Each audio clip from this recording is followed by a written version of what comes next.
From the depths of the vault, this is Eerie's Vault Live, your number one stream for the uncanny, the weird, and the unexplained. Good evening, everybody, or in fact, as we always like to say, good morning or good afternoon. Wherever it is, wherever in the world you are, welcome to the show. This is Eerie's Vault Live, and I am your host, Lehan Eerie.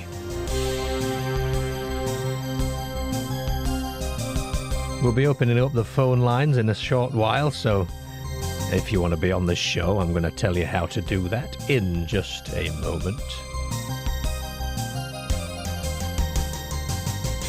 But let's start with a shout out to my patrons, Adam Mitchell, Baroque Lobster, Buster Piles, Farson's Finest, Todd Van Voris, Greg Russell, E.J. Osborne, Emu Cat, Andrew Dewey, Catman, Keith Say, Pamela Piffer, Pill Collins, Aaron Osborne, Amanda McNeil, Ben Hurl, Chris Slee, Craig McClellan, Ginger Ninja, Heather Maund Jones, Iron Bug, It's Me, Matt Carter, Melv, Natalie Leach, Paul Redruth, the new one here that I've got to be careful how I say, it's Rudolph Hooker. I can't say that fast. Soul Boss, Vincent Hegeland, Wayne Stedman, and Zach T. Good evening, all of you, and thank you for joining the Patreon. It's really good to see so much interest in the vault. What have we got in the chat so far tonight? We've got Theme Queen UK, welcome, good to see you. Tools is in the chat here. Tools says, I hope everyone had a good week. I hope you did too. David Williams, welcome Dave, welcome to the show. Purple Pipkin, I've still to catch up on last week. It's the first one I've missed. Goodness me. It was a corker too, wasn't it?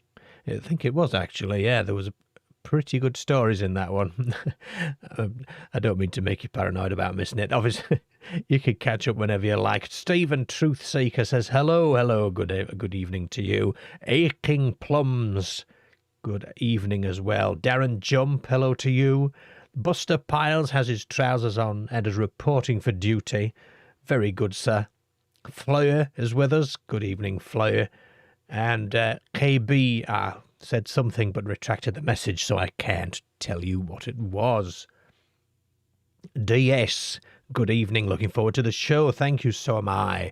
Let's hope we have some crackers today, shall we? KB, hi all. Got my ears on. There we go.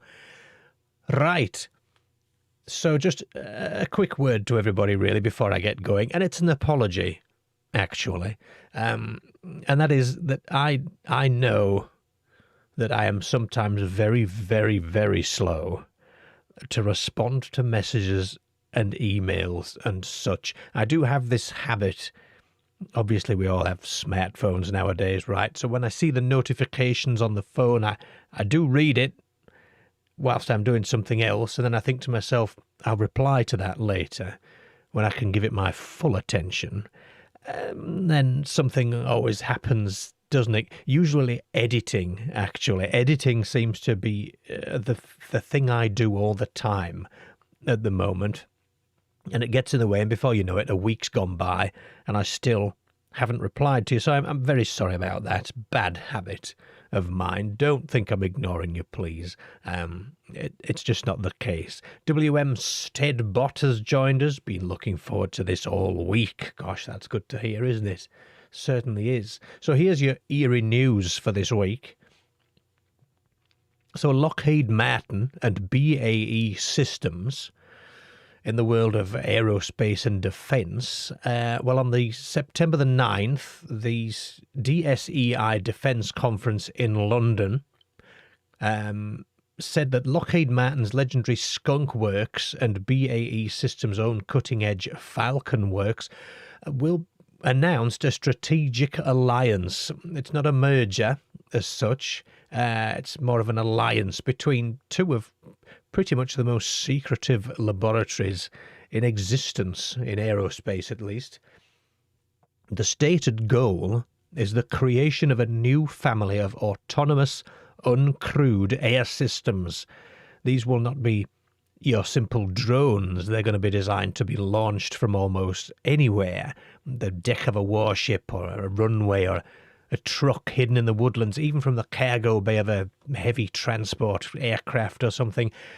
Their roles will be equally flexible. Electronic warfare, reconnaissance, direct attack, or simply acting as ghostly decoys to overwhelm enemy defences. But the language surrounding this deal suggests more than sort of convenience, if you know what I mean. These systems are intended for use in what the military calls contested environments. So that is where GPS signals are jammed and radars are sweeping the skies and electronic warfare saturates the whole area. And to survive, it requires stealth, adaptability, and a degree of autonomy that really edges ever closer to artificial intelligence on the battlefield. Now, what makes this especially relevant to us is the sort of historic context that it brings with it, because skunk works has long been associated with craft that seemed a generation ahead of their time. The U-2 and the SR-71 Blackbird, the F-117 Nighthawk. Each one was thought once to be impossible until it appeared, black and angular against the night sky. Falcon Works has made its mark in the development of combat air systems and advanced propulsion. By uniting these two labs, well, it creates a fortress of secrecy, doesn't it, where the line between conventional engineering and the extraordinary is going to blur. You may recall that Lockheed Martin said that the Tic Tac UFO was one of theirs. Now, to us, the public, this is about faster drones and cheaper combat, isn't it? But in the darker corridors of speculation, which we sometimes like to lurk, don't we, in, it raises an obvious question. Are we watching the birth of a new weapons platform, or the careful showing of technology whose origins lie somewhere far stranger than here? It's a question for you to answer for me tonight. In other news, exoplanets have been discovered. So astronomers have identified several rocky exoplanets orbiting a cool dwarf star in the constellation of Aquarius, approximately 40 light years from Earth. If I had to be a dwarf, I'd like to be a cool dwarf, I think. That was a terrible joke, wasn't it? At least 3 of the planets are located within the star's habitable zone, where conditions could allow liquid water to exist. This discovery was made through transit observations, which detect minute dips in starlight as planets pass across their parent star. Scientists are now studying the atmospheres of these worlds for chemical signatures that could indicate biological activity. Now, 40 light years is far beyond current travel capability, but astronomers say these systems are close enough to be prime candidates for continued observation with upcoming space telescopes. Imagine that, could find biological activity on exoplanets 40 light years away. And I guess all of you have seen, or at least I hope most of you have seen, the Hellfire missile versus UAP palaver that's going on. So in Washington, a US congressional hearing on September the 9th actually presented new evidence that might prove troubling for the Department of Defense. Lawmakers were shown classified turned declassified footage of apparently a US Hellfire missile striking an unidentified aerial phenomenon, and the object appeared to continue unharmed. It's like this 100-pound missile just bounced off the thing, and the debris that was left behind, which I don't know if the debris came off the missile or off the UAP. The debris followed the UAP as if it was in some sort of gravitational bubble. It's very weird. If you haven't seen it yet, just search for Hellfire UAP. I'm sure it'll come up. The video, which is actually from October the 30th of last year, was reportedly captured by an MQ-9 Reaper drone operating off the coast of Yemen. And in the clip, a bright orb-like object travels above the water. We're all used to seeing that sort of thing now, really, really fast. And a second MQ-9 fires the Hellfire missile. Observers note that the apparent impact is pretty heavy, but it remains on course, does this object. There's no sign of damage, apart from, like I said, this debris that you can see. Now, Representative Eric Burleson of Missouri represented the video to the committee, asking whether any known human technology could withstand such a strike. Witnesses replied, well, no, of course not. It's a 100-pound Hellfire missile.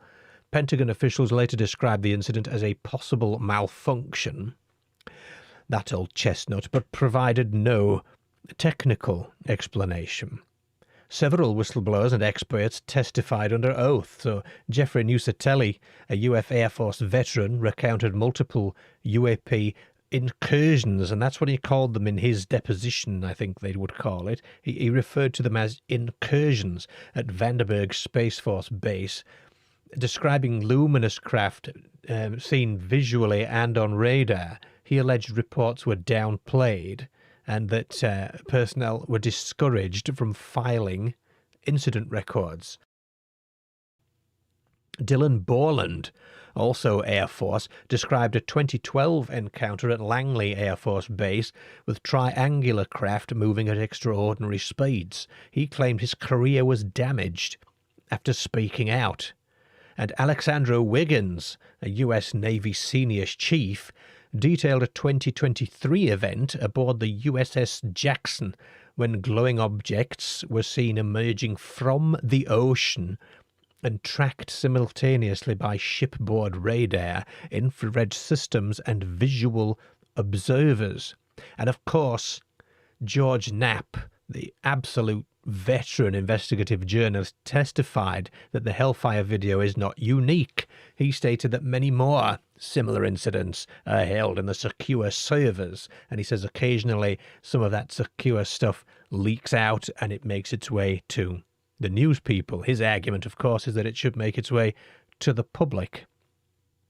Joe Spielberger, Senior Policy Counsel with the Project on Government Oversight, also appeared, and he argued that the lack of disclosure fosters distrust and called for stronger whistleblower protections to allow service members to report UAP incidents without fear of retaliation. And apparently, according to witness statements, retaliation is a very real concern. Lawmakers question why evidence of such a significance is withheld at all, and pressed officials on whether the Department of Defense is adequately investigating these events. No conclusive answers were given, of course. The video remains unexplained, and the hearings continue. Now, we've been here before, haven't we? We've been here before with the disclosure debate. It must be a year ago now that the gimbal and the tic-tac things were coming to prominence. And what tends to happen, and when you think about it logically, this is what's going to happen, isn't it? What tends to happen is, and particularly if you look at comments in the YouTube videos about these subjects, people expect an answer. You get comments like, all this talking, just tell us, and just tell us the truth. Why all the hearings? But they're doing this the right way. They're doing this the legal way, as it were, the proper way, which I admire, I have to say. And George Knapp, I mean, goodness me, I don't mind telling you, he's a bit of a hero of mine, really, is George Knapp. And every time I see him, I think, oh God, I'd love to interview that guy. And I haven't yet reached out. I will do, because I'm not shy about that, but he's got to be busy. He's got to be busy right now. He's in the thick of this. But yes, I really admire that guy. More news here. NASA's Perseverance rover has made what might be the clearest finding yet, indicating that Mars did once harbour life. A study published in Nature on the 10th of September this year details discovery of chemical and mineral signatures in a rock sample from Jezero Crater's Bright Angel Formation, featuring consistency with ancient microbial activity. The rock, which is named Chayava Falls, was collected by Perseverance in July of last year from a region called Bright Angel, an ancient riverbed feeding into a big crater. Scientists identified ring-shaped and dark nodules on leopard spots, they called them, leopard spot-like textures within this mudstone, suggesting chemical alteration of organics. Minerals found include vivianite, which is apparently an iron phosphate, who knew, and greigite, which is an iron sulfide, both of which on Earth are associated with microbial mediation under low temperatures and watery environments. Lead author of the paper is Dr. Joel A. Horowitz of Stony Brook University, NASA's acting science leadership, including Sean Duffy, acting as NASA administrator, and Dr. Nikki Fox, were involved in verifying and announcing these findings. These features are considered potential biosignatures rather than proof of life. And, we want the proof of life, don't we? But nevertheless, a biosignature. I'm not sure what the larger difference is, really. Apparently, alternative abiotic processes could produce similar minerals under the right conditions, which abiotic means non-biological, of course. Confirmation may require returning rock samples to Earth for detailed laboratory analyses, which they must have done, so I don't know why that line's in there. The Mars sample return mission remains critical but faces budgetary and logistical uncertainties. And it's that old chestnut, isn't it, of everything costs money and everything takes time. And it's frustrating, isn't it? It's frustrating because we want aliens, don't we? If you're gonna go to Mars, if you're a guy on TV telling me there is life on Mars, I want it at least to have arms and legs or something.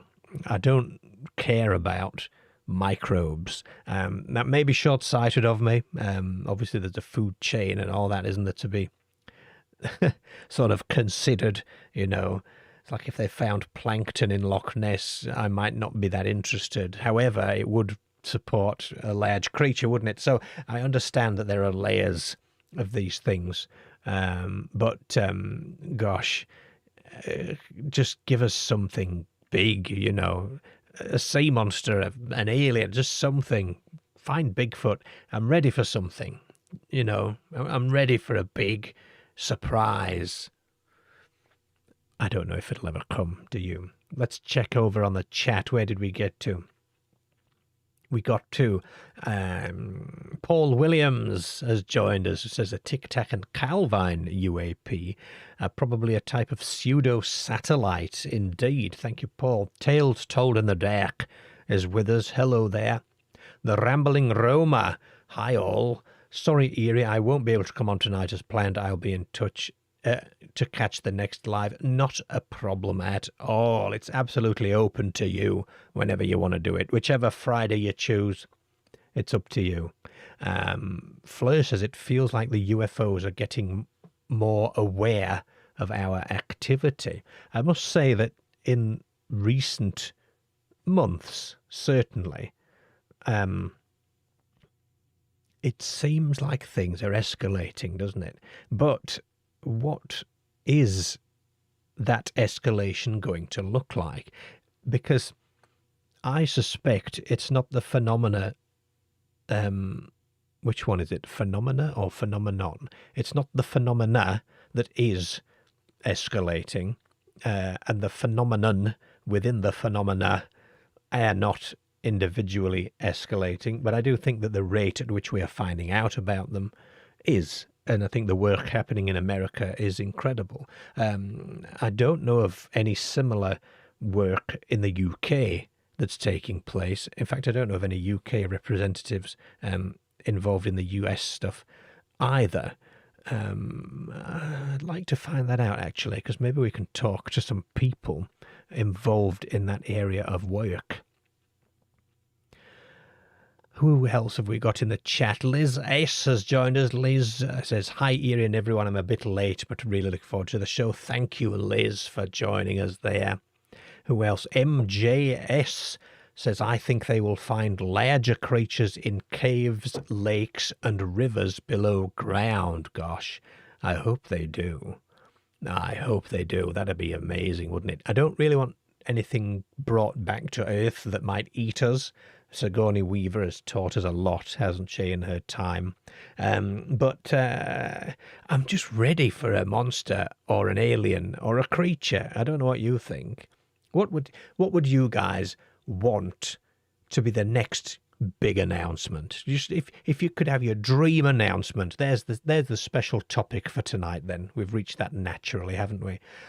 If your dream announcement happened tomorrow, what on earth would it be? What would it be? For me, that's a tough one, isn't it? Because I'm a Bigfoot guy. You all know that. I'm a Bigfoot guy. I would love somebody to just come on TV on the news tomorrow and say, hey, look at this Bigfoot I've just found, and the Bigfoot's actually there and you can see it. I would love that. But I would equally like to know, or I would like it revealed that, and this is my opinion on what's happening, I would like it revealed that the craft we see in the skies are actually from our oceans. That's the direction I tend to lean in on this debate. But what would your big reveal be? There must be some cracking ones out there. Emu Cat says the moon as an artificial satellite would be a big reveal for me. Yes, I've heard theories about hollow moons and things like that. Darren Jump says Bigfoot for me too. It would be awesome, wouldn't it? It'd be awesome. Just imagine it. Stephen says, Eerie, you're going to get a monster turn up at your house tonight. Well, I'm in this very remote northern location, in the woods out there, in that distant hill that I can see just between the woods and the ocean there. Who knows what might lurk outside my window in that area? Could be anything. I have got the blind shut partially as well, so hopefully it won't be able to see in with me. Fleurbell says, I want to see if they can identify life on other planets. Yes, that would be really, really cool, wouldn't it? Just to know. I don't know what benefit we'd get from knowing we're not alone, but I mean, that could open a whole other box of worms, couldn't it? However, it would just be awesome, I think. It'd be awesome. Mushroom Men from Mars for MJS. Why mushrooms specifically? Is it the head shapes? Are we talking Kinopio? Toad from Mario there? What sort of mushroom people? Maybe Mars was the Mushroom Kingdom once upon a time, which means Bowser might be out there somewhere. It's coming for you, mate, says Stephen. Yeah, I hope it can swim. There's a lot of ocean out there. Scott, welcome Scott, says, Eerie, what do you think about the three-eye atlas flying towards Earth? Yes, good call. So I mentioned this probably last week or the week before, and Avi Loeb, of course, had piped up, hadn't he, and said that he believed it, or rather had said it could potentially be a nuclear-powered object because it exhibited no tail, I think, and there was a glow, but the glow seemed to be coming from in front of the object. However, as I've been sort of scanning through the news today, looking for eerie news to bring to you, I have seen that the object now appears to have a tail that a comet would be expected to have. Now, I got excited about the Oumuamua thing, and nothing came of that. And I think I'm in the same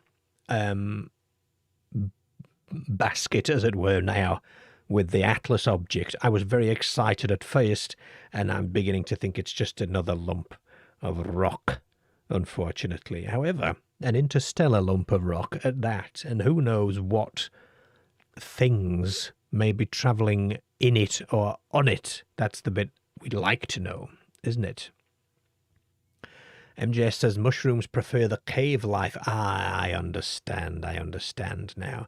Emu Cat says any lake monster too, or the Dovahu in Ireland, the long-necked sea lake otter. That thing is incredible, an incredible story, isn't it? And the Irish cryptozoologist, gosh, I wish I knew his name. I'd like to talk to him too. He's a very dramatic chap when he talks about the Dovahu in Ireland. And it's just an enormous otter, apparently. I watched it on, gosh, what was it called? Some 14 YouTube show.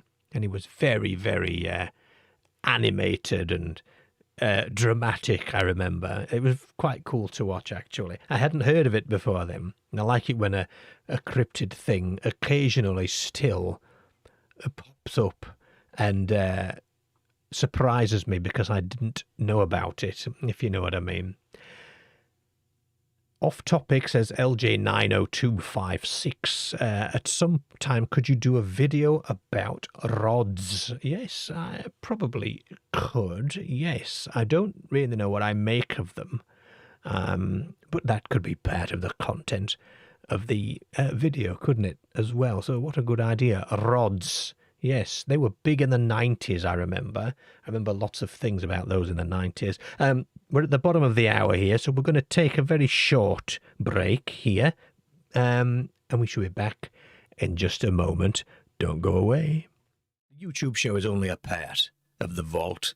Beyond the broadcast is the archive.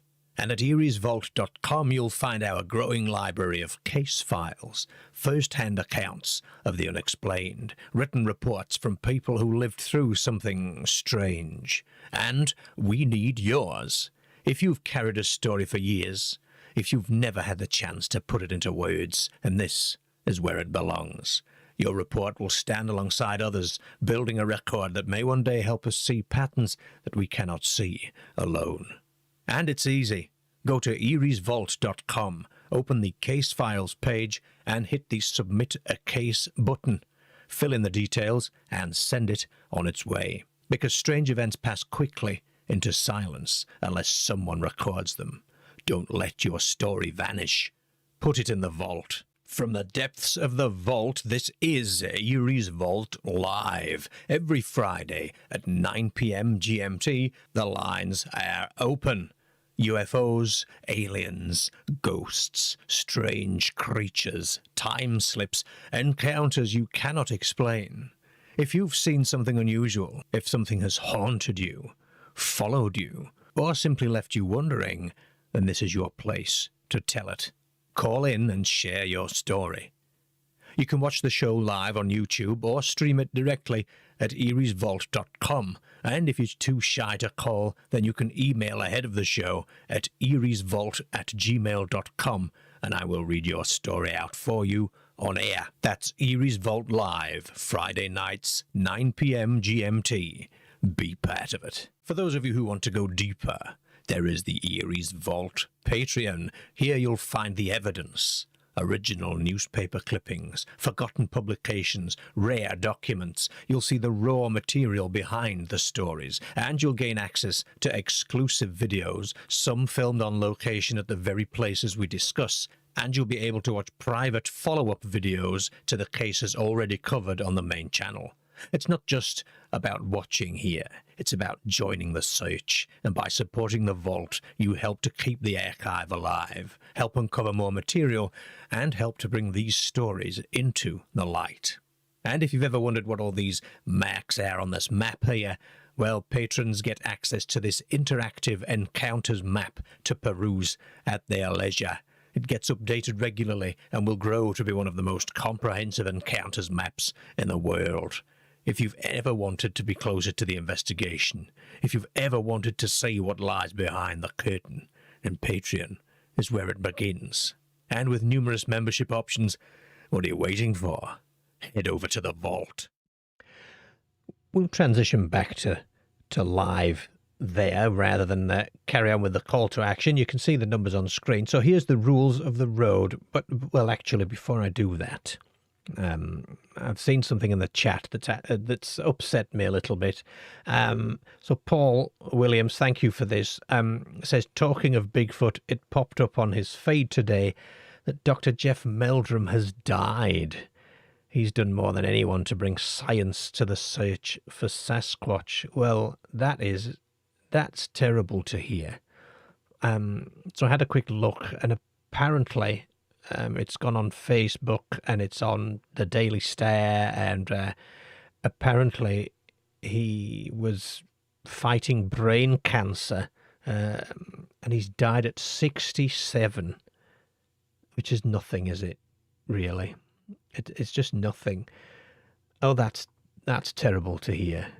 You know, Jeff sent me the casts of Patty, the Patterson Bigfoot. Jeff sent those to me from Idaho, you know, and he spoke with me about how to take care of the plaster, and because they were cracked when they arrived, so he talks me through how to sort of glue them back together without dissolving the plaster and things like that. And that's dreadful to hear.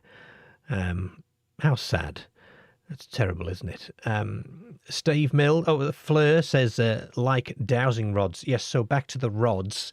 These are sort of almost crystalline, see-through, potentially biological sort of things in the sky that flit about and fly around, sometimes in formation, sometimes not.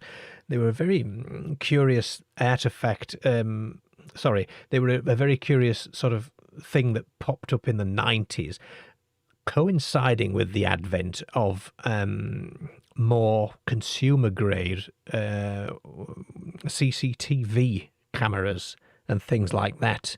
And there's a lot of debate about whether they are simply an artifact of digital processing on video. Been interesting to look into, actually. So I'll put it on my ever-growing list, actually. Steve Wills says, looking forward to hearing you on Nocturnal Frequency Radio on Sunday, Eerie. Yes, I shall be on Nocturnal Frequency Radio, which you can watch here on YouTube. That's a Canadian broadcast, and I should be doing it at something like 2 in the morning in the UK or something of that nature. And I shall be having lots of coffee beforehand, I think, but I'm very excited to be the person being talked to. That'll be lovely. So yes, very much looking forward to that one. That's Nocturnal Frequency Radio. You can find them on YouTube here. So the rules of the road then. So if you want to be on the show, send a message on WhatsApp during the show. So that's one of your options, and you can see the number on screen there, the 07903 775 you can send a message to that, and I can call you back. We can do it that way. That's how we began the show. We do have a national number now, which is 0141 673 3734.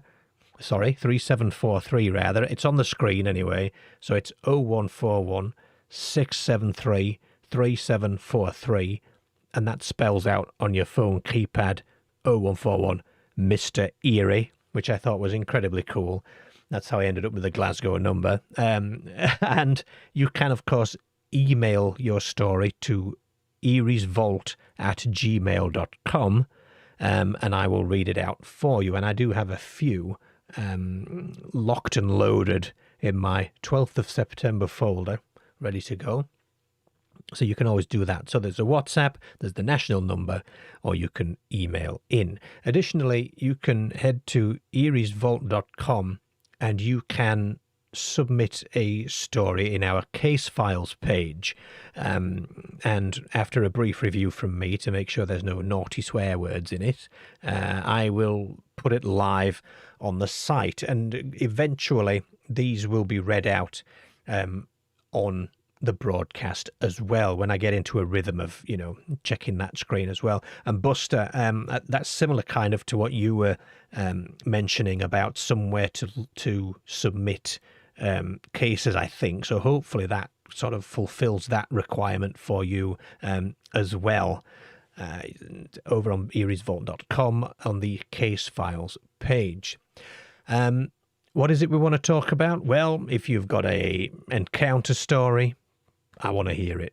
No matter how weird, no matter how dull you think it might be, I'd love to hear your encounter stories, because out there listening tonight, there will be other people who have had your experience, and you will find that you're actually not alone in this. It's part of a larger tapestry of events. I'd also like to debate and discuss cases with you. As you can see, you can throw questions at me in the chat, and I can pretty much answer most of them. So if you fancy doing that as a conversational thing, not a problem. You could call in and we can do that. If you have a debunk that you want to do, if you want to tell me that one of the cases is utter nonsense, you can do that as well. If it's a story your grandmother told you, you can tell us that one as well. If it's to ask any question at all about the paranormal that you'd like to chat to, then that's fine. You can do all of those things on Eerie's Vault Live through any of those methods. I do say no bad language, please. There's no delay on the stream yet. I haven't yet needed to put it on. So it'd be lovely if there was no bad language and no politics, no hatred and all that, because this is all about paranormal mysteries and not modern madness. And of course, a bit of a broadcasting housekeeping. So by participating in a call, you of course consent to being broadcast live, don't you? And possibly end up in edited clips on the channel. I don't share your number. I don't share your identity. You don't get added as a contact. Actually, messages sent to the WhatsApp disappear after 24 hours as well. So, have fun and don't say anything that you wouldn't want on YouTube forever. And it is you that makes the show. Your knowledge, your experience, and your opinions are what make this show so interesting for other people out there. We've been very lucky, and we've had some excellent calls over the last few weeks. And you know what? It's what makes the show interesting to me as well. I love hearing this new stuff that I've never heard before. So, once again, if you want to take part, the number is on the screen, or you can email eeriesvault@gmail.com, and I can read your story out for you if you're a bit shy. Okay, if you're a little bit shy, that is. So let's head over to the WhatsApp first. So we have no WhatsApps at the moment. That's fine. So in the emails then. Now, I would like to know, for a start, am I saying your name correctly? So John Mooner Chief. Is that right? Because I have another email from you, John, and you're a fountain of experiences and knowledge, and I would really like to have you on the show and give you a good hour to tell us about all this stuff. Because John, you may recall, last week submitted the alien photographs, and the prior week, or maybe the week before that, was the rather racy sexual encounter story with the blonde-haired, blue-eyed alien. Yes, well, there's another email from John in here, which says I had gone back to the Tyne estuary to photograph the area to see if I could spot any other unusual crafts within the area. The place is clearly the major hotspot for this area of Devon. So this is in relation to the photographs from last week, the alien photographs from last week. The tide was out and I walked out into the middle of the estuary where I was taking photographs of the surrounding fields. It wasn't long before I spotted something unusual. I could see something miles away, flying above some fields, and at first I thought it was a military jet. I quickly zoomed in with my Nikon P900 camera, only to be shocked by what I saw. I was gobsmacked. It was not a fighter jet. It was something very unusual. I immediately took a photograph and captured a close-up shot of this anomalous craft. It was definitely mechanical in nature. It had a long metallic body and the sides reflected the sunlight. It had a curved opening at the back that tapered off into 2 points, and at the front there was also a curved opening, but not as wide as the back. This also tapered off into 2 points. On the underside near the front there was a single pulsing white light. I was completely perplexed as to what this could be, as I have never seen anything quite like it before. I was zoomed in all the way, and it was very difficult to photograph. I'm very surprised that I managed to capture it at all, as it's very hard to hold the camera steady at such high magnification levels, but somehow I captured it. This is amazing. I have no idea what it is. The weird thing was that when I took the photo, my camera battery went completely dead afterward, and I had to change the battery, and by the time I did this, the object was gone. This thing was miles away from my location, high above several fields. Could it have affected the battery within my camera, or was it just a strange coincidence that the battery died at that specific moment in time? I was just thankful that I managed to capture an image of this rather peculiar craft. As I asked someone I know online who works for the American government if they had any idea what it is, they said maybe... I've just lost my place. I'm very sorry. Maybe it's an experimental supersonic drone. I have seen some artists' renditions of what they are supposed to be, but I have never actually seen one. It's very interesting that he said that, but if it was, why would they be flying advanced technology in Devon, England? Who knows what this anomalous craft truly is?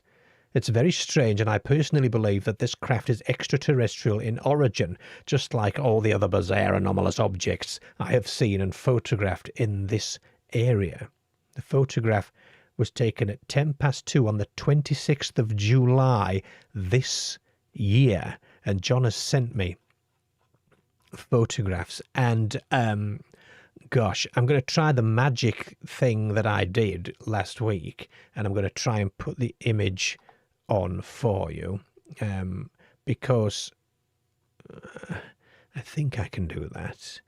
I think I did it last week, so if you bear with me as I waffle for a minute. But John, if you're out there, I really want to talk to you about your experiences. I really want to talk to you on the show. Think about it, John, because what you've sent me so far, and I feel we have not even touched the surface of your experience on this. I would really, really like to talk to you on the show. Let's try and locate the image that I've just saved. Bear with me one moment. Gosh, I need a new computer. Right. I'm going to go out on a limb and I'm going to say I want to be the first person to say it looks like a PS5, but here you go.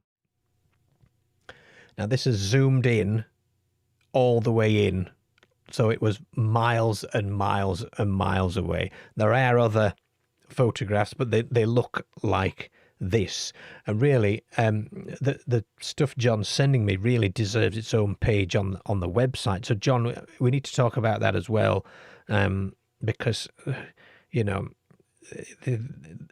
I just sense that you are going to be a gold mine of experience. So that it does look like my PS5 actually, but I see what you mean about the openings and the tapering to the point. That's not a cloud. It's not an aeroplane.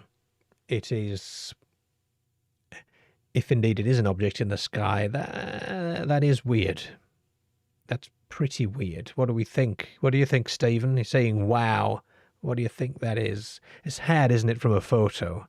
But if we were to suspend disbelief and just embrace John's story, then what we're looking at is an unidentified flying object. No propulsion is visible on there. Is the black reflection or shadow, or is it a gap in between two silver pieces?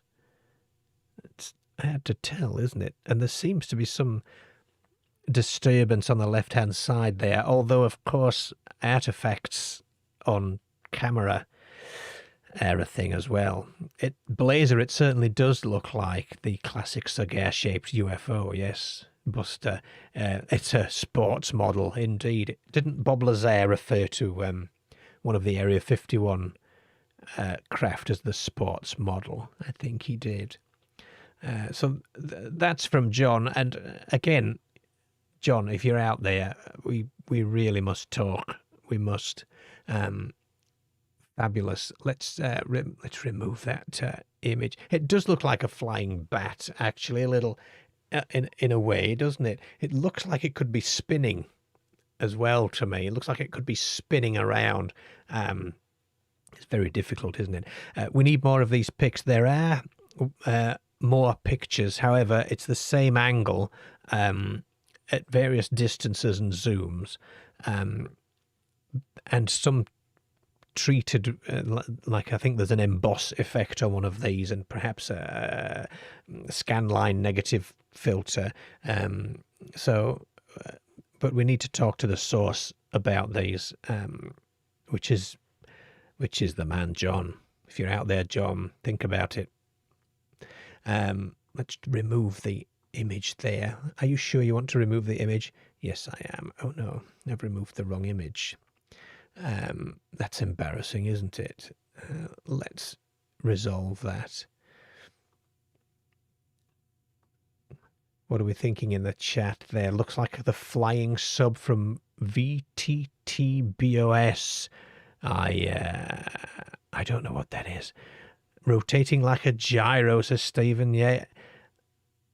Lazar did mention, yes, he did. I thought he had done. But do we believe Lazar? Well, that's the big old question of questions, isn't it?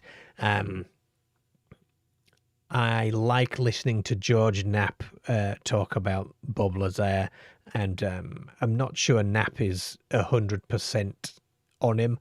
I don't want to talk for George, of course.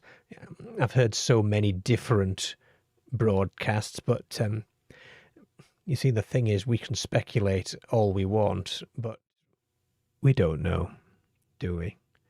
We just do not know. And that's the annoying thing, isn't it? We just don't know. Andy has sent me a document, which I shall read for you now, which is titled An Close Encounter of the Highland Kind. The incident took place in the early hours of Sunday, the 23rd of September, 1973. I'm sure of the date because my 21st birthday occurred just a few days before. I'd travelled up to Aviemore in the Scottish Highlands that Friday evening, along with two friends, motoring there in the elderly Standard Atlas camper van belonging to one of them. This was a trip a bunch of us had made several times before. We came from Hamilton, near Glasgow, and a sheer space and fresh air up there was amazing to us, and on arrival we settled into the Rothiemurchus Caravan Park at about 1.5 miles southeast of Aviemore itself, and we were tired from travelling, and the first night passed quietly, without an incident. We spent most of Saturday travelling to Loch Ness for a spot of monster hunting and visiting the 1746 battleground of Culloden Moor on our way back. That night, we'd planned to attend a late-night dance at the, some names in here, Collium Bridge Hotel, only about 500 metres from our caravan site, but we'd underestimated how long our side trip to Loch Ness and Culloden would take and how tiring it would be. By the time we'd had something to eat in Aviemore and then cleaned up back at the site, all we wanted to do was catch up on our sleep. So the plan was to get our heads down for an hour or two and then, refreshed and revived, hit the dance floor and check out the local girls. That was the plan. It didn't work out that way. We awoke several hours later. Just how many hours later, I can't remember, but it was more than expected. Between that and a couple of other minor delays, we didn't get to the dance venue until very late. Too late, in fact. The place was jam-packed and the hotel wasn't letting anybody else inside for safety reasons. So, what to do now? Well, we checked the time, and it was about 11 o'clock p.m., and in the 70s the pubs in Scotland closed at 10, so that knocked that option on the head right there. And that's when we came up with Plan C. In those days, the three of us played in a folk rock band, and we'd brought a couple of guitars with us, so it seemed like a good idea to have a jam session in the van. We couldn't do it at the caravan because it would disturb the neighbours, which is why we drove about 4 miles east to a secluded loch. It would prove a fateful decision. Loch Morlich is an oblong body of water, nearly a mile long and a half a mile wide, covering an area of around 1.2 square miles. With its fine views to the Cairngorm Mountains, it's a popular spot for tourists and dinghy sailors in the daytime. After dark, though, it's lonely and quiet and isolated, and that's why we chose it for our midnight concert. Nowadays, motor vehicles are restricted to a couple of designated car parks beside the loch, but in 1973 it was possible to drive straight onto the beach, and we parked up and switched the headlights off. Unsurprisingly, ours was the only vehicle there. The next couple of hours were spent strumming out old songs and trying to write new ones in between sips of the beer that we'd brought with us. I need to be clear on this before I carry on. Myself and another lad drank a total of 2 beers each, and our driver didn't drink at all. We were not drunk, nor had we taken anything like drugs when the incident happened. Exactly what time it was when we called it a night, I can't be certain. My best guess would be between 1:30 and 2 a.m. Anyway, we felt the need for some fresh air after so long in the van, and so I grabbed a torch and we all got out of the vehicle, and that is when we saw the lights. There were 3 of them, all white, in a horizontal line about 40 feet apart from each other. It's difficult to estimate distance at night, but the impression we got was that they were down near the water, near the opposite side of the loch. Their brightness was slightly less than dipped car headlights. We watched them for a minute or two, bouncing ideas off each other about what they might be. People camping with bonfires on the shore was one suggestion. But it wasn't likely. These lights were steady and white, not the flickering yellow-orange colour you get from an open flame. The night air was still, but we got no hint of voices, dogs barking, or any other signs of happy campers. Besides, the lights were definitely on the water, and now they were moving very slowly, and what's more, they were moving slowly towards us. Maybe they're people in rowing boats, one of us offered. A reasonable suggestion, you might think, but there was something eerie in the way those lights approached, gliding silently across the loch. We heard no faint splash of oars, no hum of outboard motors, and stranger still, there was no vertical movement between the lights, something you might expect if they were mounted on boats, bobbing up and down in the water. Instead, all 3 remained at the same level, a few feet above the loch and equidistant from each other. The impression we got was that the lights were attached to a much larger structure, hidden by the trees. And that's when one of us verbalized what we were all thinking. "That's a bloody spaceship!" I'd been interested in UFOs from an early age and had built up a small but select library on the subject over the years. I suddenly remembered reading that UFOs have an attraction to open bodies of water, including lakes. Not the most comforting of thoughts, given the circumstances, but I couldn't unthink it at the time, and then I remembered something else. The torch I held in my hand. I switched it on, but its pathetic beam was nowhere near powerful enough to illuminate that whatever it was, about a half a mile away.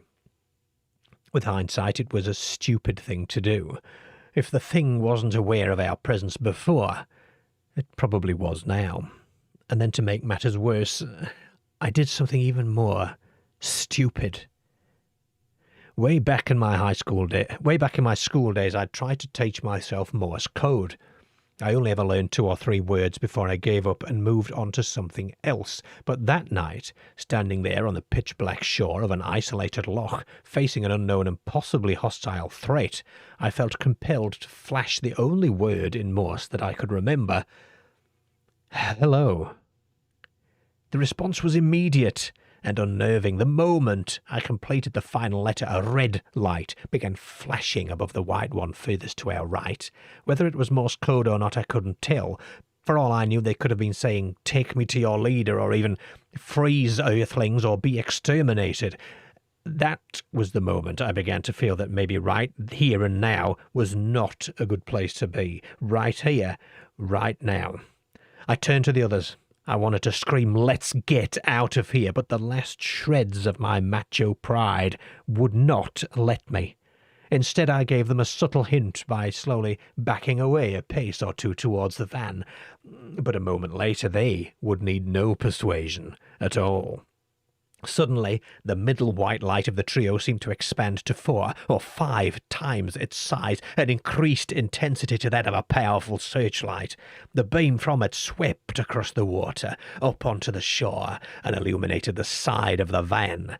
And without pause for discussion, all 3 of us ran the few yards back to the vehicle, faster than Usain Bolt going for gold, and quickly scrambled inside. It was then that the other 2 surprised the heck out of me by casually remarking, "Let's wait and see what happens." Alarmingly, the person who'd uttered these words was the driver, with the ignition key still firmly in his hand. I couldn't believe my ears. Whether it was the illusion of safety provided by being inside the vehicle or genuine bravado on his part, I didn't know or care. There followed a short, sharp exchange of views, let's say, laced with several swear words before the driver was persuaded to put the keys in the ignition and get going. Thankfully, the engine started first time, and although our rear wheels kicked up some sand, we didn't get bogged down. I did fear that we might. As we swept out onto the road, I looked out of the rear window, and I thought I saw a red light shoot up from the loch into the night sky. It happened so fast, though. I sometimes wonder if I really saw it, or if it was just an illusion brought on by fear and panic. I'm never going to know for sure. Once back at the caravan site, we all felt safer, but not completely so. Naturally, we talked the incident over between ourselves for quite a while, but then came the point when the need to visit the site toilets loomed large in our lives. It soon became obvious that none of us, not even our hero driver, were keen to walk the few hundred yards to the toilet block alone in the dark. It sounds farcical now, but this shows a degree of lingering fear and dread that we all felt. We must have made a curious sight to anyone still awake to see us that night, 3 young men, with one faltering torch between them, nervously scanning the sky as they moved to the loos. When the sun came up, we had to prepare for the long journey home, but before then there was time enough to drive back to the loch, hopefully to lay some ghosts to rest. We parked in roughly the same spot as before, but this time we had to compete with other cars belonging to the dinghy sailors and walkers and so on. There was a hiking trail around most of the loch shore, and we spent some time walking it, looking for signs of Well, we weren't quite sure what. We saw nothing unusual, perhaps, except for the man. There was nothing remarkable about the man, apart from the fact that he was always there, and whenever we stopped and glanced back, he would stop as well. He appeared to be middle-aged, slightly overweight with a completely bald head, and dressed casually for a day out walking. As I said, unremarkable. We made it just over halfway around the loch when we decided we'd had enough, and we doubled back on the way we'd come. But we never saw him again. Odd. He was walking in the same direction as us, and logically, we should have bumped into him on our return. Perhaps we read too much into this. He could have simply turned around before we did and mingled into the crowd somewhere, perhaps. Curiously, we never discussed the incident with anybody else, not that I can remember, at least. In fact, we hardly mentioned it again between ourselves. Was it fear of ridicule, I wonder? At that time, I'd not long started work with the Scottish Ambulance Service, and by the standards of the day I'd be considered a level-headed, reliable sort of chap, and perhaps I didn't want to tarnish that image by being labelled a UFO nut. All I can tell you is that I mulled over every scenario that I could think of to explain what we saw that night, and none of them seemed to fit. And from that day to this, I've been haunted by the words of the driver that eerie night. Let's wait and see what happens. That would have been the courageous thing, the scientific thing to do. And what if we had? Part of me would rather not know the answer to that.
Now, when I, or rather Clifford Farnham White, wrote that piece of music, I had no idea that it lasted the exact amount of time that it takes to drink a cup of tea. How fabulous. How very good indeed. So, Andy, that story was wonderful. I really, really enjoyed that. And it was so well written as well, just so well presented. It was an absolute joy to read. It really was. Now then, I have something now from Ian. Okay, so what's Ian sent me? Let's open this up. Gosh, right. Ian says, hello, Eerie. I thought I'd tell you this story after hearing last week's story of grim reapers and portents of death. Mine has none of the imagery of that story, I'm afraid, and it might well be the kind of story you hear all the time, but this one is mine, and it's not a tale I tell often because words can diminish moments like these. Gentle reminders that a world sits alongside ours that we are not often allowed to see. It also makes me sad to think about this because even now, that still feels raw when my thoughts return to it. It was a Saturday night, December the 2nd, 2003. Christmas was coming and my wife had gone out.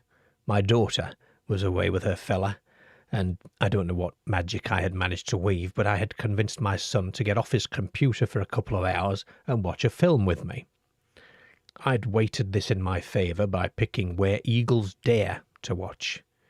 My son likes war games, and I knew the best way to get him to join me was by putting a film about war on. I knew I'd have to watch the film with constant interruptions while he told me what type of gun that was, or something about that tank, because that's what he likes to do, but I was willing to make that sacrifice just to grab some time with him. And to be fair, he kept his trap shut through most of it because it's not the kind of film that allows you to draw breath too often. Anyway, at about 10 p.m., midway through the adventure, we were both disturbed by a heavy thump that came from upstairs, and I do mean heavy. Like somebody had jumped off something and landed in the middle of the floor, right above our heads in my daughter's room. You could place the origin of the noise with certainty. It didn't come from next door, and it didn't come from outside.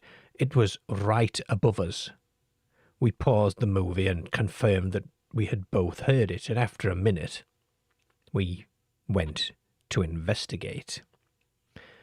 We found nothing out of place in my daughter's room. Well, nothing more than usual anyway, and we saw nothing that could have accounted for the thump that we heard. Nothing had fallen over, nothing had collapsed. There was nothing obvious that we could have settled on to explain the commotion. All the other rooms were perfectly normal also. No, we were slightly disconcerted, but no more. We returned to the film downstairs, putting it down to one of those things. While the movie was paused, drinks were sought and comfort breaks were attended to. I took a photo out of the living room window. It was snowing out there, and then I took a shot of the street outside to send to my daughter by Facebook, since she was in Guernsey, to show her what she was missing. Nothing else happened. The next morning, I was in the house alone, and I took a call from my son who was out with his mum, and in the course of this conversation, if you can call it that, I learned that my younger brother had died.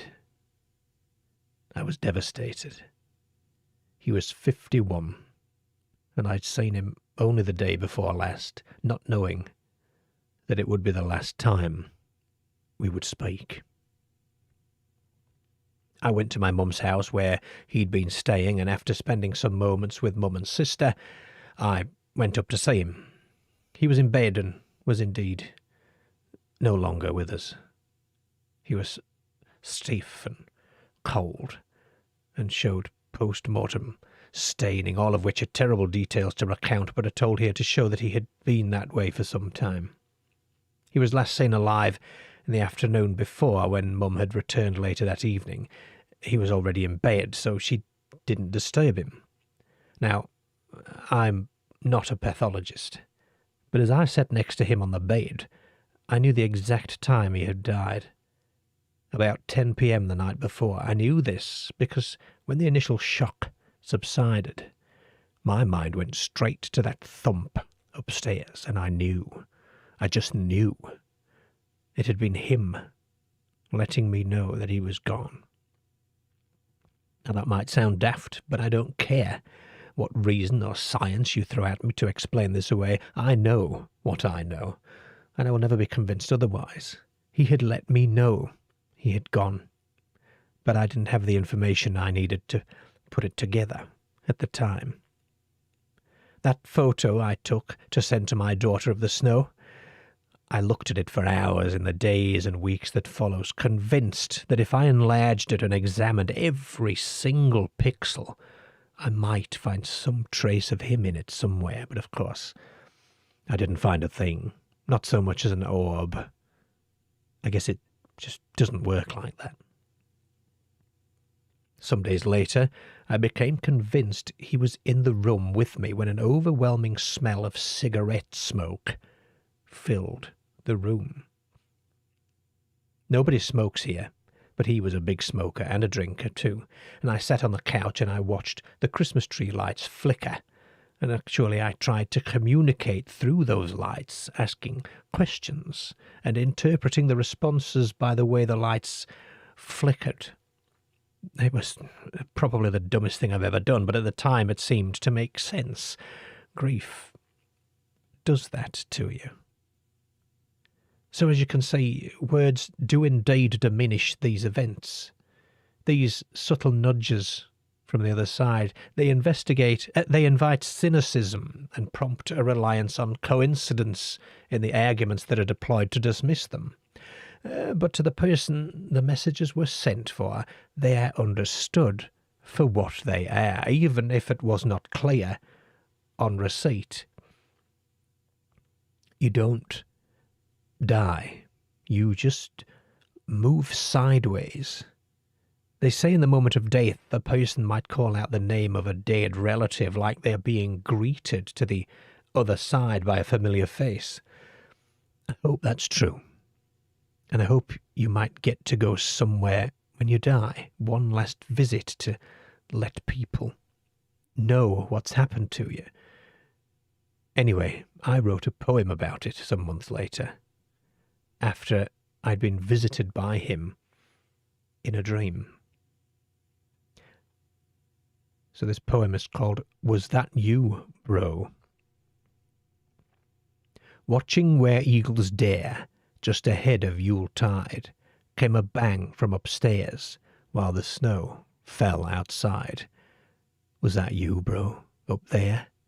Was it something you tried just to make me aware of the moment you died? Was that you, bro? Was your cigarette stink by our old Christmas tree? Did you make the lights blink and that bauble fall free? Did you want me to think you were right there with me, that you'd severed the link from your human debris? Is that true, bro?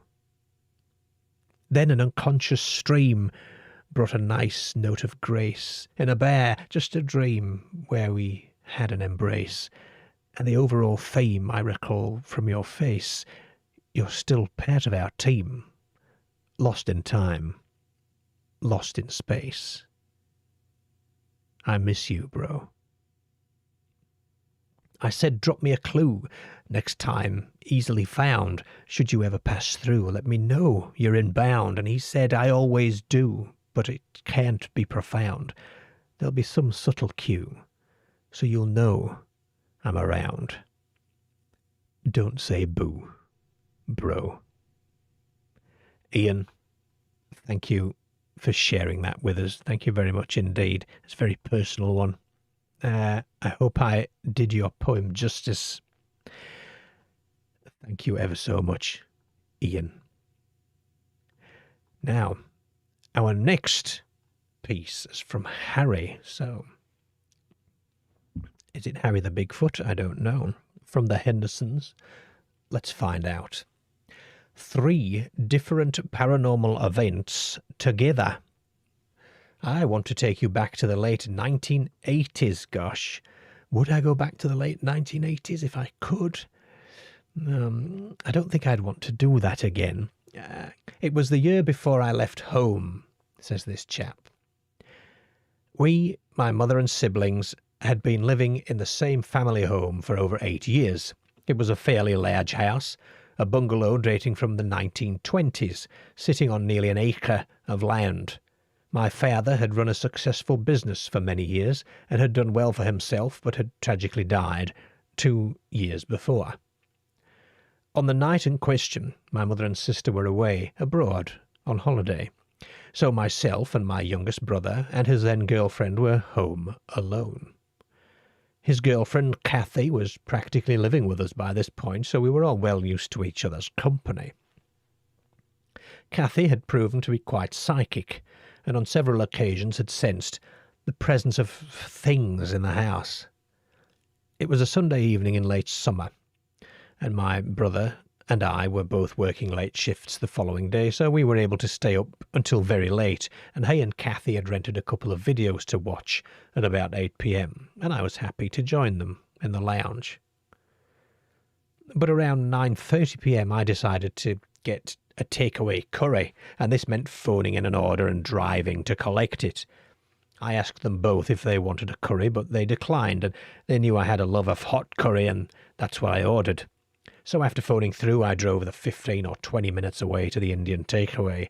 I returned home and went through the kitchen to grab a tray, a plate, and a fork. To get to the kitchen in that house meant travelling through the dining room. As I did so, there in the middle of an otherwise clear dining table stood a tall glass of water. I presumed my brother or his girlfriend had thoughtfully poured it for me, knowing that my love of hot curry. As I took my tray back through to the dining room into the lounge, I glanced at this full tumbler of water, but I didn't take it. I asked them if they had poured it for me, but they were confused by the question and didn't know what I was talking about, so immediately I suspected something strange. I finished my curry, watched some of the movie, but fell asleep on the couch, and sometime later the sound of gentle sobbing stirred me, causing me to slowly awaken. I did keep my eyes closed. My brother was trying to comfort Kathy, gently, but repeatedly asking her what was wrong. I immediately guessed what was wrong, because several weeks previously Kathy had sensed the presence of evil spirits in that lounge, when the 3 of us plus her sister had been present. That's when I first heard her distinctive, low sobbing, so I knew what this was. I pretended to be oblivious to it and quickly arose from the couch, hastily bidding them good night. As I took my tray back through the dining room, the glass of water was still standing there. I went to my bedroom, and I could still hear low sobbing coming from the lounge, yet despite this, I got off to sleep. During my sleep, I had a dream. In the dream, I had gone to the factory where I worked, up to the foreman's office, and as I raised my hand to knock on the door, it suddenly sprang open, and the tall foreman, not my usual foreman, from the opposite shift to mine, appeared. "Ah, I want you to cover on the mounting department today. Pete's on holiday," he said. In the morning, I woke up slowly, with my eyes still shut. Blindly, I dragged the covers off me and sat up on the edge of my bed with my head in my hands, raising my head and opening my eyes in the daylight, and I found myself facing a chest of drawers on the far wall. And the first thing I see, sitting on top of the chest of drawers, is the same full glass of water from the dining table. Still half asleep but slightly freaked out, I knew it was a paranormal phenomenon. I walked over and grabbed the glass, hand slightly shaking, and I poured the water into the bedroom sink.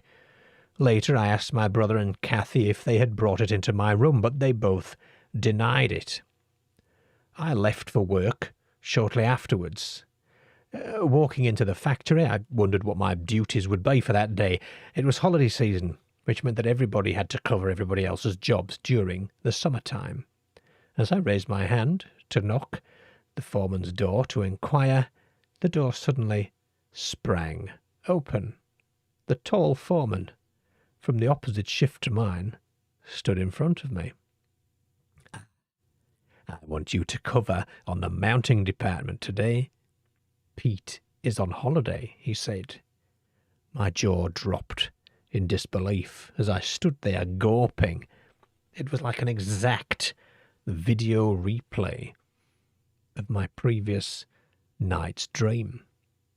To conclude, it felt to me as if what I later learned to call spirit was deliberately demonstrating something to me. If it had been just one of those 3 incidents on their own, I would have dismissed it as just a bit weird, but the 3 together, it was undeniable.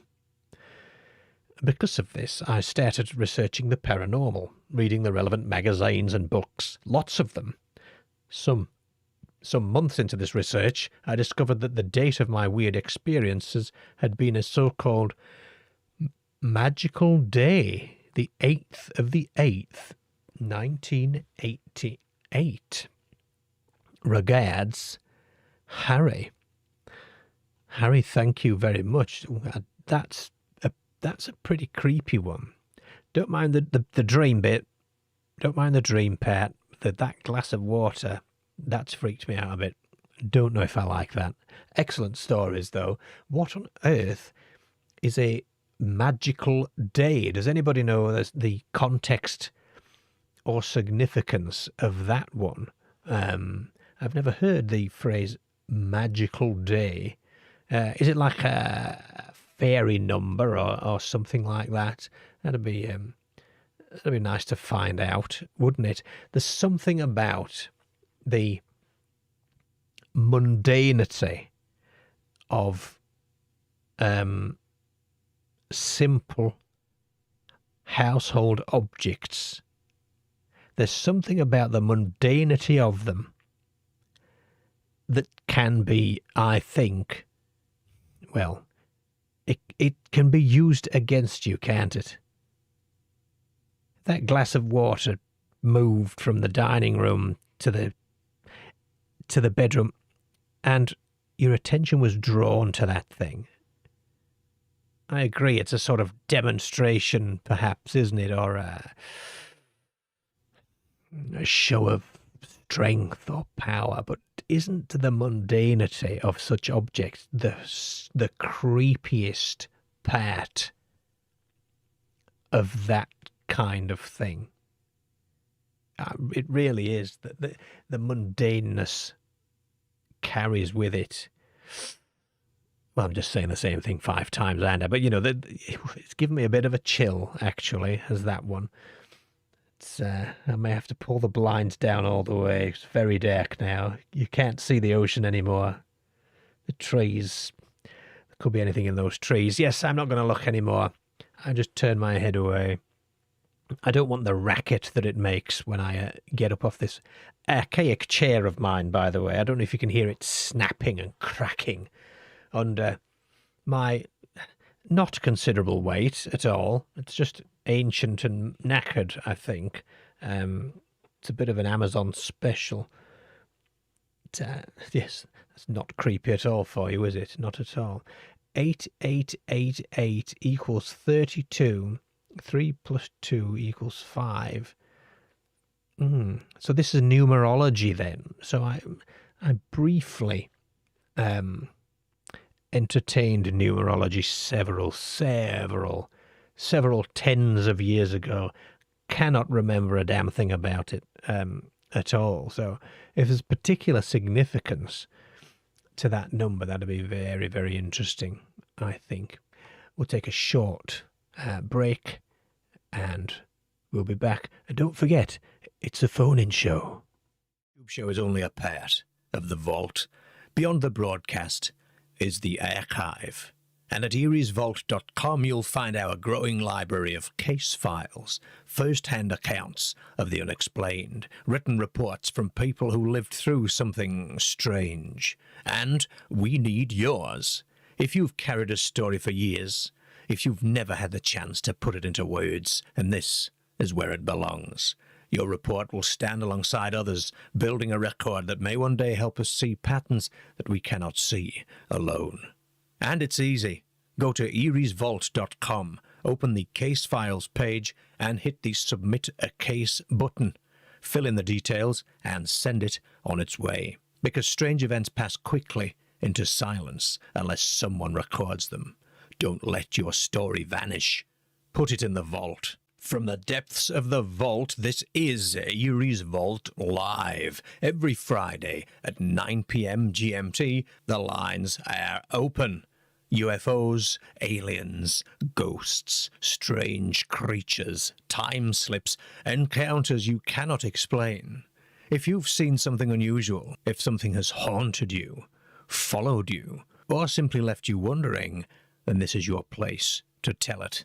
Call in and share your story. You can watch the show live on YouTube or stream it directly at eeriesvault.com. And if you're too shy to call, then you can email ahead of the show at eeriesvault@gmail.com, and I will read your story out for you on air. That's Eerie's Vault Live, Friday nights, 9 p.m. GMT. Be part of it. For those of you who want to go deeper, there is the Eerie's Vault Patreon. Here you'll find the evidence. Original newspaper clippings, forgotten publications, rare documents. You'll see the raw material behind the stories, and you'll gain access to exclusive videos, some filmed on location at the very places we discuss, and you'll be able to watch private follow-up videos to the cases already covered on the main channel. It's not just about watching here, it's about joining the search, and by supporting the vault, you help to keep the archive alive, help uncover more material, and help to bring these stories into the light. And if you've ever wondered what all these marks are on this map here, well, patrons get access to this interactive encounters map to peruse at their leisure. It gets updated regularly and will grow to be one of the most comprehensive encounters maps in the world. If you've ever wanted to be closer to the investigation, if you've ever wanted to see what lies behind the curtain, then Patreon is where it begins. And with numerous membership options, what are you waiting for? Head over to the vault.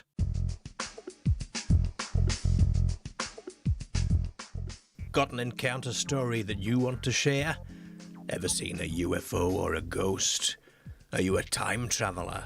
Or a non-human humanoid? Or maybe you've just got an opinion about a known encounter that you would like to share. Whichever it may be, simply send a WhatsApp message to 07903 775 899 to enter the callback queue. That's 07903 775 899. Just give me a brief outline of what you want to say and a name that you'd like me to use on air, and then stay ready for my callback. Or if you're more on the shy side, you can still take part by emailing eeriesvault@gmail.com with your story, and I will read it on air for you. And don't forget, of course, we have the new number 0141 673 3743. That's 0141 Mr. Eerie. The lines are open. You are all welcome to spam me with your phone calls. Let's chat about some weird stuff, so that I don't run out of things to say. So again, that's 0141 673 3743. And I believe Fleur is going to call us to talk about some synchronicities around the Titanic incident. This should be interesting. Not my strongest subject, so I may need help from the chat here. prompting me on the right answers to give to questions if they arise. But yes, ready when you are, Flyer. You can make the call, and we'll chat about the synchronicities and weirdness of the Titanic. Has anyone followed Andrew Johnson, Check the Evidence, and Richard D. Hall, Rich Planet, asks Stephen. No, I have not. What is that? Tell us what that is. David says, recent or original event. I think it's... Well, I don't know. Oh, here comes the call. Gosh, that's loud in my ears. I'll have to turn that down later. Hello, you're on Eerie's Vault Live. Hello. I'm not so bad. How are you?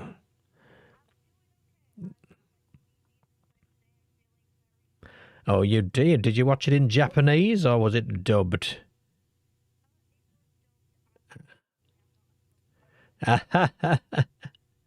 One of my other passions is Japanese stuff. So I go to a lot of Japanese festivals and events, and there's always Demon Slayer cosplayers and things like that hanging about. Always. It's very popular, I think.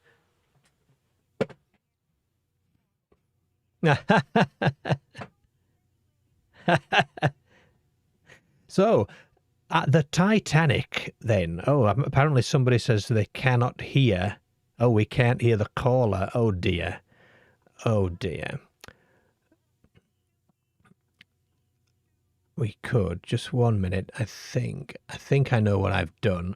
I think I forgot to switch. If you speak now, they can hear you. Hello. Oh, Hello, goodness. across from the cosmos. They're not going to know what we were just having a jolly old laugh about now, are they? No. Never mind. No. We'll keep that between ourselves, I think. Yes. Yes. Yes. Right. The Titanic. Go for it. Okay, so I have submechanophobia, which means I'm frightened of seeing anything that is mechanical under the water. I've heard of that, yeah. But I have a fascination for the wreck of the Titanic. I'm scared to death of the thing. I can't see it on TV, but it fascinates me in some kind of way, and I've never been able to explain it. And a friend of mine actually brought up an interesting bit of information. They explained that there was a story printed in a newspaper or a book called The Wreck of the Titan. And they explained that this was a story concocted that was so close to the actual events around the Titanic that people began to get really suspicious as to say, is this just a premonition that it's going to happen? Okay, so was this written before? This was written before it sank, then. Yeah, this was written before the Titanic sank. It was, I believe, it was called The Wreck of the Titan. Okay, well, is it a book or a comic? Or I've never heard of this. I believe it's a book. I believe it is a book or I believe it's a book or just a story written. My friend wasn't very descriptive on it, but they explained that it was called The Wreck of the Titan. That's what they explained to me. And obviously, it got me thinking, I'm like, I wonder if somebody had a premonition that it was going to sink. Okay, yeah. And obviously, I know that some people will say, oh, Buffalo, that it's just a story. But there have been times when people have released stories and it has indeed come true.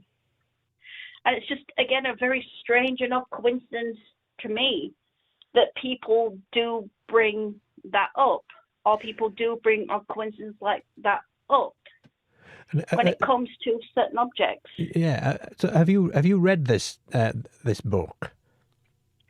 I unfortunately have not read The Wreck of the Titan because it, again, submechanophobia. Of course. But again, I don't know why, but I've always been interested, like I said, in the Titanic. But I am terrified of that darn thing. I am terrified of it. Really, that submechanophobia is an odd thing, isn't it? I certainly have thalassophobia. If I cannot see the bottom of the water that I'm in, you can get me out of there. I don't want to be in it. Yeah. Yeah, it's also there have been stories that you can see men and women walking around on the deck. Objects that have been brought up from it have been fairly unlucky.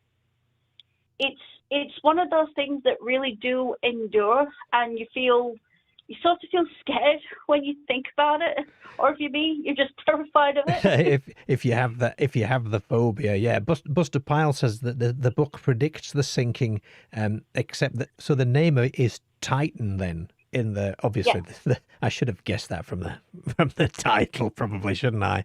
The wreck of the Titan. But okay. So how long before? I need to look this up. Let's look this up whilst we're on the call. There's also a Doctor Who audio drama, apparently, titled the same thing. Ooh. It was originally called Futility, and it was written by Morgan Robertson in 1898. When did the Titanic sink? That's one of those things people should know, isn't it? Like 1066 or all those dates. It was April 1912. It was 1912. So, Yep. So yes, the book was revised as The Wreck of the Titan in 1912. Gosh, the same year. Yep, it was, to me, it's like a very odd coincidence, and it is kind of scary to, again, think about. But when you think about it, a lot of very important people, went down on the ship. And you just look, if somebody had just read that book, maybe this would not have happened.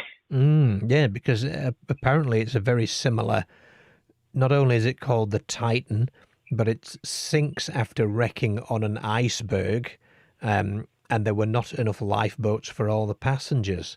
That's the story. Gosh. Some people credit the author with precognition and clairvoyance, which he has denied. But, this is this synchronicity, isn't it? That's what they call it nowadays. Mm-hmm. It's things that line up in weird ways. It does line up with some really interesting things. Like, for example, like with the Titan sub. I know we're referencing something that happened earlier, but when you also look at the Titan sub, it's like, oh, that's a bit of a weird coincidence, called the Titanic Titan. Oh my goodness. Stop calling everything the Titan all the time. Yes, it's not. It's not a very blessed name, is it? It seems when it comes to underwater. I just missed a really good comment that somebody said there. WM Steadbot in the chat says, "Here's a darker thought then about this. Was the story prophetic, or did the collective thoughts of the readers bring around the destruction of the Titanic?" I mean, that's entirely possible. It's entirely possible that could have happened. It's possible. That's a scary thought, isn't it? It is. It's also that you'd think a company like was it the Blue? I forgot what star it is that made the Titanic. The Blue Star. I forgot what they call it. I should know it. I keep forgetting. You could say Blue Star to me, and I would say yes, that's right. Yeah. I wouldn't know if you were wrong. Yeah, I'm just not very good at remembering little things like that. I think it was Blue Star. I think it was Blue Star. I can't remember. It sounds right. It sounds right to me. Yeah, it's the company that made the Titanic had a lot of experience in making it, and you'd have thought, well, they put a lot of thought and a lot of effort into it, only to just go, maybe we should have written this. Maybe we should have just read this. Yeah. It's odd, isn't it? But I suppose you know, there could be books out there right now about a radio host who lives near the ocean and near a forest, and things happen to him, and I might never know that book's there. So, Paul Williams said White Star. Thank you, yes, Paul. White Star. Yes, I'm going to pretend like I couldn't knew that was the remember. answer. I just all I had was like a star in my head. But, I was like, it's a star. It's some kind of star. It's a star of some kind, yeah. So, what theories do we have here then? So we've got the potential precognition of an author who may have written a prophetic text in some way. So because we like to hypothesize, don't we? We like to think about things. So We certainly do. if the author denies that that's the case, what would we say that makes us disbelieve his denial? Well, it's kind of a thing where maybe they did just write it and didn't think much about it, and it's I don't think anybody really on the street is going to go, I'm building a big ship, why don't I buy a book about a sinking big ship? It's not really likely going to happen, is it?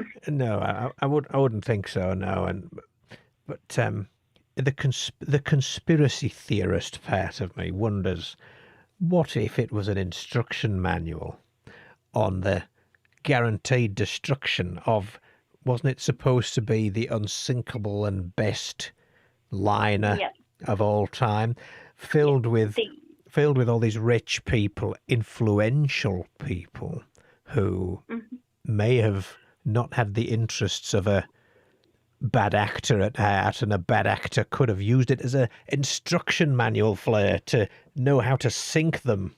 Know how to do that. But it's also interesting to note that the Titanic itself, while it had come off the slipway and was going on its first journey out, it actually managed to get stuck with another ship, and that got into trouble as well. Oh, really? Yep. It is, again, well, I can't even look at it myself. I was watching, it was on a BBC documentary about buildings. It didn't show it underwater, it just showed it, being built. And apparently it somehow managed to knock into another ship while it was leaving, and everybody was like, ooh, bad omen. Yeah. Unlucky at sea. But also, I believe that the Titanic had some sister ships, and they were fairly unlucky as well. Was the Britannic? I believe it was the Britannic. Anybody can shout out to me, this is what it was. Use your brain. I wonder if there's ever been a sighting of a ghost ship. The Titanic specifically, I mean. Well, I've never heard of anybody specifically seeing it, but it always draws me back to, have you ever seen Ghostbusters 2 when the Titanic somehow arrives in New York City? Oh, yeah, when they're making the slime dance. Yeah. When that happens, I'm like, that would be so interesting if it just turned up and went, hey, I'm here. Say hi. It'd be scary. Perhaps Captain Edward John Smith might be on it. Apparently, the ghost of John Smith, the captain, is encountered in his childhood home in Baltimore and in a bar in Belfast, of all places. He's reported seen there. The ghostly sightings near the wreck. Sorry, I can hear you keep taking a breath. Go on. No, that's fine. That's fine. Because some of this is news to me, because I'm like, so some of this is news to me. I'm like, yeah. I should go into this bar and have a little drinky poo with him. Yeah, in Belfast. I'll find out which one it is. Apparently there are sightings from near the Titanic's hull of strange orbs of lights and... Oh, the gangway. Yes. Oh, I've heard of that. I've heard that people have heard strange noises. People have heard disembodied voices. They've seen light. I've heard of that. Yeah. And again, I can well believe it. I can well believe something like that would happen. And it's such a tragic incident that energies must be locked up. You know, if we're to believe that spirits stay on this plane because they were plucked too early, my God, there were hundreds of them. Yep. Apparently, SOS calls with no verifiable source have also been picked up by vessels in the area, even to this day. Again, I can well believe that because of the residual energy that probably is emanating from the wreck itself. Gosh, I wonder if energy like that gets amplified by saline, salt water. That can sort of cause a lot of paranormal activity as well. Now, my sister, obviously, she can sense spirits. I know I've mentioned my sister before. We were, during the time that the Titan was going on, my mother, me, and her were sitting in the room and watching about it. And obviously the wreck came on, and I was like, no, tell me when it's done. Can't look at it. Yeah. Can't look at it. And my sister just turned, she said, there's a lot. She said, there's souls walking around and they're very angry. She said, they're very angry souls walking around on there. And obviously we, who like, well, how do you know? So I'm trying to look, how do you? She said, because I can sense that people in there, they're very angry. She said they're angry, they're frustrated, they want to leave the wreck, but they can't leave the wreck. They're sort of stranded there on the wreck. That's how she explained it. Obviously, I'm like, all right, just tell me when it's over with. But that's what she reckons anyway. She said that there's a lot of people on there who are quite scared. They're angry. They want to get off there, but there is no way that they can because they're so linked to the wreck itself. Yeah, isn't it a weird thing to think about? I mean, ghosts in air, ghosts in rooms and in dusty old museums and things, but ghosts underwater. Yeah, it's a thing that I never thought before about. Oh no. Yeah. No, I'm already scared of that thing. I don't want to know what else You don't want is radiating from it. extra spooky things on it. Yeah. I think you see it's also to note that in Pearl Harbor there is actually a boat that you can see. I forgot what the boat's name is, but apparently there have been pictures from the wreck that is, oh my goodness, it was in Pearl Harbor. There's a wreck that you can actually go and see, and people have snapped pictures of what they believe are faces of people that have passed away. Oh my God. Yep. Yeah. I'm going to be honest, ghosts and, ghost planes, they don't scare me. I don't feel them. I don't see them. So, but whatever's down there, nope, that could stay down there. Stay spooky. Apparently that refers to the USS Arizona Memorial, built over the wreck of the USS Arizona battleship, and there's still oil seeping out from the hull of the wreck, and there are 900 plus sailors entombed in that area. And there are accounts, I've never heard of this before, accounts of faces at the site. Good God. No, thank you. Yeah, it's one of those things where, because I have some kind of phobia, people will say, oh, don't look this up, but I'll hear stories like, yeah, not going over there, not doing that. And how can you not look it up? Yeah, I'm like, I don't want to look at it. I'm going to try not to look. But there's also something that I want to mention now, because I think somebody left a comment on one of your uploads a couple of days ago. Is someone asked me, do paranormal things happen to me every week? And the answer is no, they don't.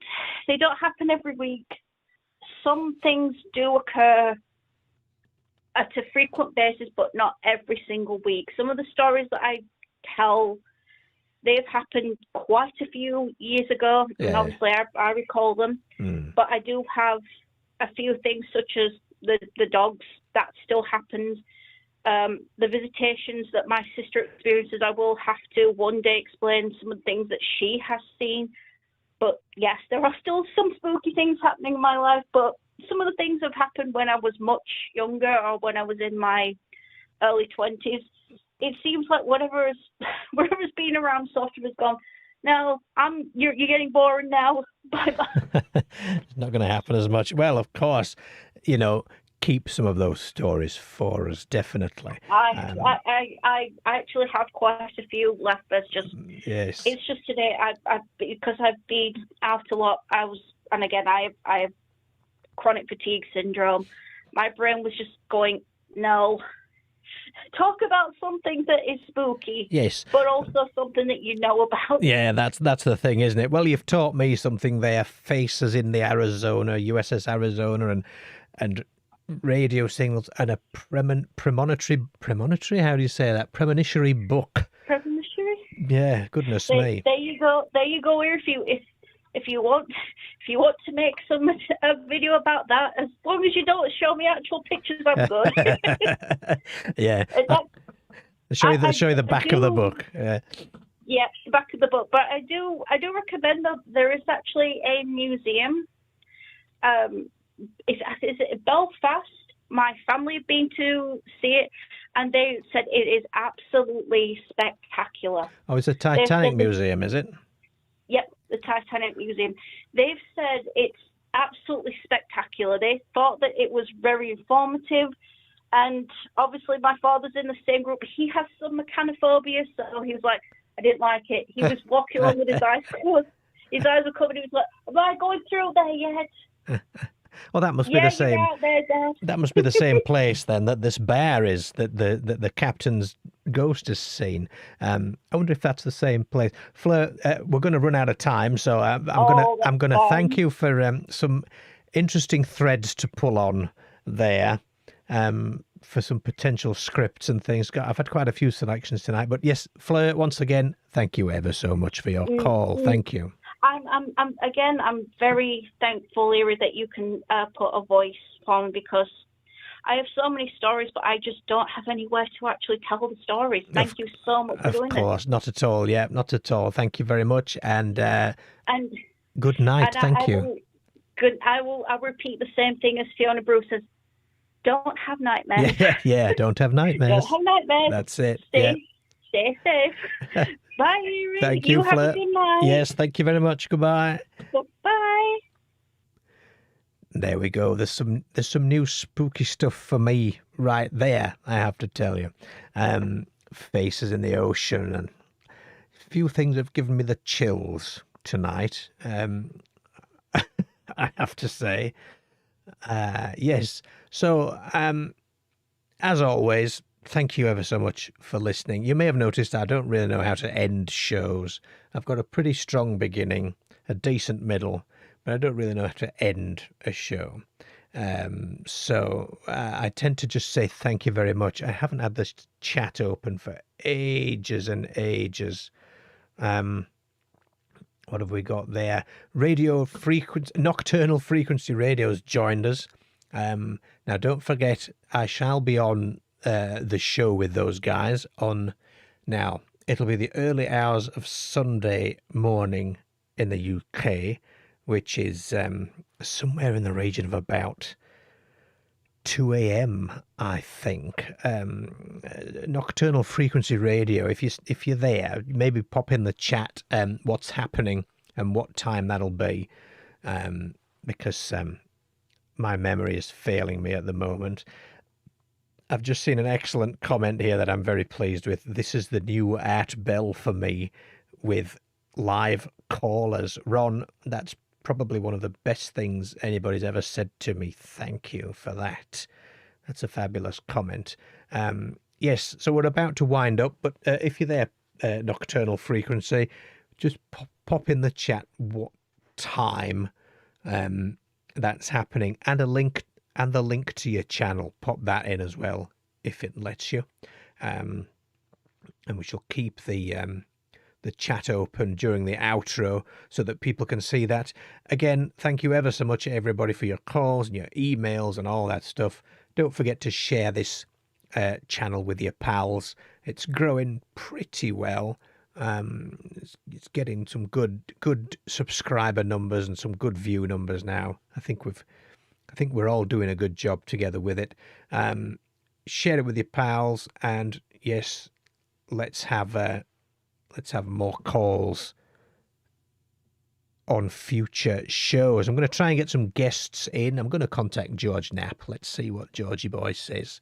He might come on. I think with his voice and mine together, we'll have to call it the Gravelly Hour or something. But I do hope I can talk to George. I have, well, I'm not going to tell you who, but I do have a couple of guests in the pipeline. I won't spoil it, just in case something happens. But one of them in particular, I think you'll be very pleased with, is somebody who is a prolific broadcaster, YouTuber, someone who's actually been on the Art Bell radio show himself, actually.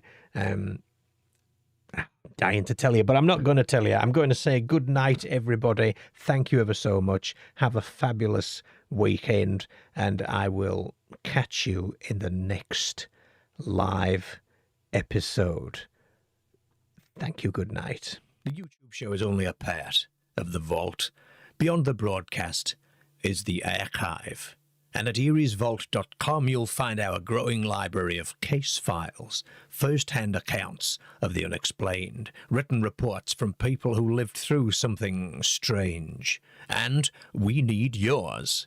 If you've carried a story for years, if you've never had the chance to put it into words, and this is where it belongs, your report will stand alongside others, building a record that may one day help us see patterns that we cannot see alone. And it's easy. Go to eeriesvault.com, open the Case Files page, and hit the Submit a Case button. Fill in the details and send it on its way. Because strange events pass quickly into silence unless someone records them. Don't let your story vanish. Put it in the vault.